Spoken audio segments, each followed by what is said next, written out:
White's tree frog. From Wikipedia, the free encyclopedia. http://en.wikipedia.org. White's tree frog, green tree frog, or dumpy tree frog, Litoria caerulea, is a species of tree frog native to Australia and New Guinea, with introduced populations in New Zealand and the United States. The species belongs to the genus Litoria. It is physiologically similar to some species of the genus, particularly the magnificent tree frog, Litoria splendida, and the giant tree frog, Litoria infrafrenata. White's tree frog is a large species compared with most Australian frogs, reaching 10 centimetres in length. The average lifespan of the frog in captivity, about 16 years, is long in comparison with most frogs. White's tree frogs are docile and well suited to living near human dwellings. They are often found on windows or inside houses, eating insects drawn by the light. Due to its physical and behavioural traits, White's tree frog has become one of the most recognisable frogs in its region, and is a popular exotic pet throughout the world. The skin secretions of the frog have antibacterial and antiviral properties that may prove useful in pharmaceutical preparations. Section 1. Taxonomy. The common name of the species, White's tree frog, is in honour of the first person to describe the species, John White. White's tree frog was the first Australian frog scientifically classified. The species was originally called the blue frog, Rana caerulea. Although White's tree frog is green, the original specimens White sent to England were damaged by the preservative and appeared blue. This is because the colour of the frog is caused by blue and green pigments covered in a yellow layer. The preservative destroyed the yellow layer and left the frog with a blue appearance. The specific epithet, caerulea, which is Latin for blue, has remained the same. The frog is also known more simply as the green tree frog. However, that name is often given to the most common large green tree frog in a region, for example the American green tree frog, Hyla cinerea. White's tree frog is similar to, and sometimes confused with, the magnificent tree frog, Litoria splendida, which inhabits only northwestern Australia and can be distinguished by the presence of large parotoids and rostral glands on the head. The giant tree frog, Litoria infrafrenata, is also sometimes confused with White's tree frog. The main difference is a distinct white stripe along the edge of the lower jaw of the giant tree frog, which is not present in White's tree frog. Section 2. Distribution. White's tree frog is native to northern and eastern regions of Australia and to southern New Guinea. Distribution is limited mostly to areas with a warm, wet, tropical climate. Eastern Australia, although cool in winter, also hosts the species. It is found in the southern Australian state of Victoria, but the frog cannot survive southern Victoria's cold winters and is therefore restricted to the north. In New Guinea, White's tree frog is restricted to the drier southern region. Its range spans from Irian Jaya to Port Moresby and is most abundant on Daru Island. There have been isolated records in northern New Guinea, however this is thought to have been through introduction by humans. The species has been introduced to both the United States and New Zealand. In the United States, it is restricted to 2 regions within Florida, where it was possibly introduced through the pet trade. Only small populations have been found in Florida, and it is unknown whether they have caused any ecological damage as an invasive species. In New Zealand, a population was once present, however there have been no sightings since the 1950s. Section 3. Physical description. White's tree frog can grow up to 10 centimetres, 4 inches, in length. Its colour depends on the temperature and colour of the environment, ranging from brown to green. The ventral surface is white. The frog occasionally has small, white, irregularly shaped spots on its back, up to 5 millimetres in diameter, which increase in number with age. The frog has large discs on the end of its toes, of about 5 millimetres in diameter at maturity. These help the frogs grip while climbing and allow them to climb vertically on glass. The eyes are golden and have horizontal irises, typical of the Litoria genus. The fingers are about 1/3 webbed, and the toes nearly 3/4 webbed. The tympanum, a skin membrane similar to an eardrum, is visible. The tadpole's appearance changes throughout its development. The length of the species tadpoles ranges from 8.1 mm once hatched to 44 mm. They are initially mottled with brown, which increases in pigmentation to green or brown during development. The underside begins dark and then lightens, eventually to white in adults.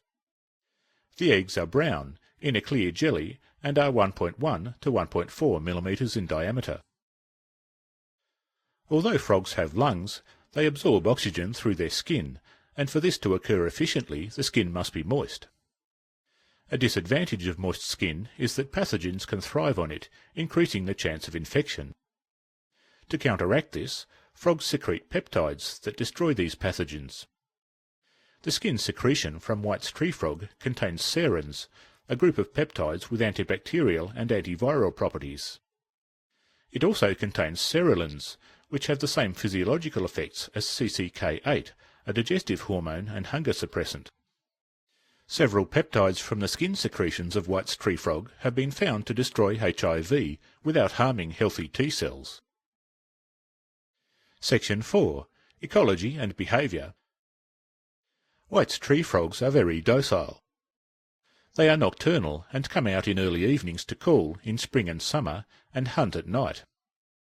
During the day they find cool, dark and moist areas to sleep. During winter, White's tree frogs do not call and are not usually seen. Depending on their location, White's tree frogs occupy various habitats. Typically they are found in the canopy of trees near a still water source. However, they can survive in swamps among the reeds or in grasslands in cooler climates.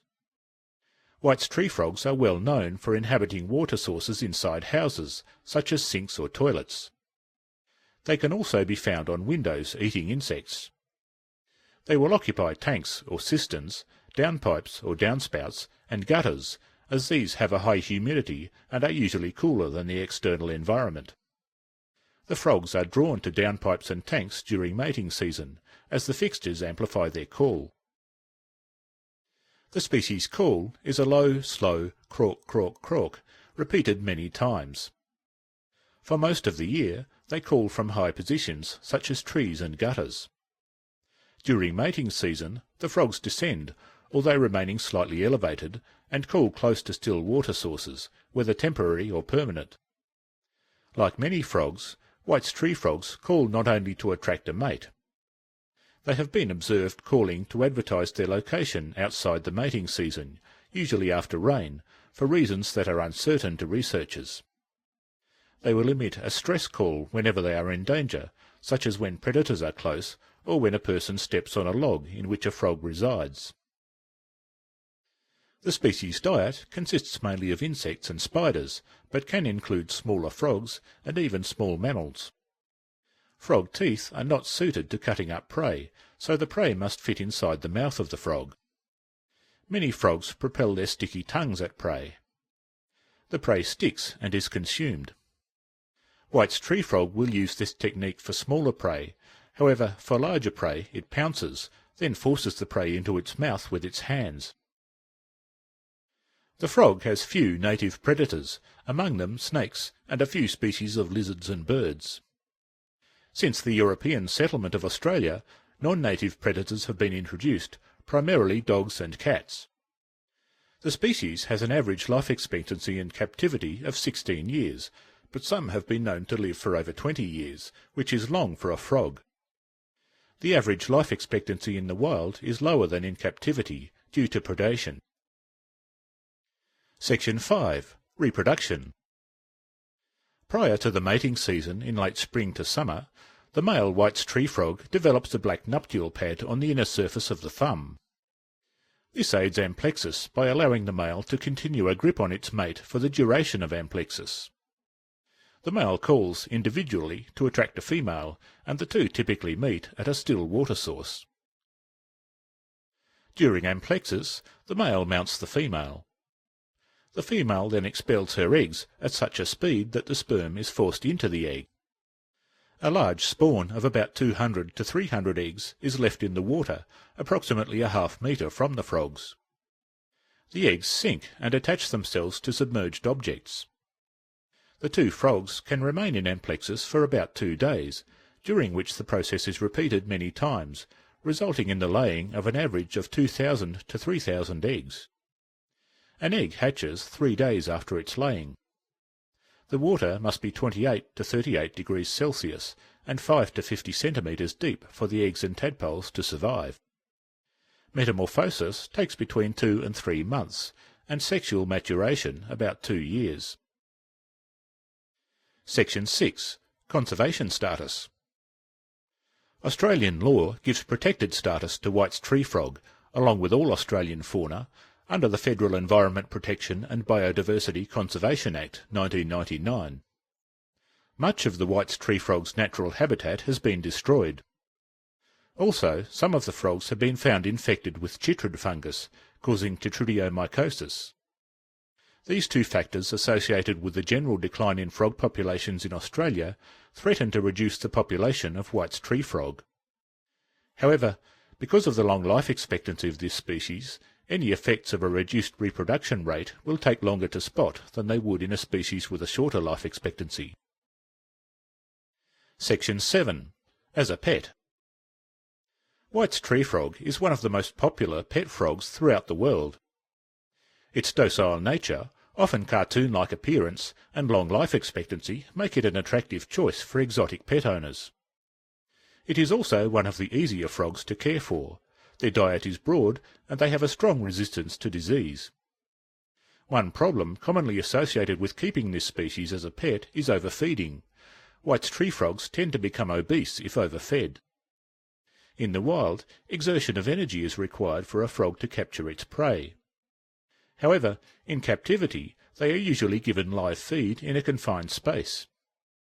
This lessens the activity needed for feeding, resulting in weight gain. An overweight member of the species will deposit fat layers over the top of the head and body, giving it a dumpy appearance. For notes, references, and external links, refer to the original text of this English Wikipedia article. This sound file, and all text in the article, are licensed under the GNU Free Documentation License, available at www.gnu.org/copyleft/fdl.html.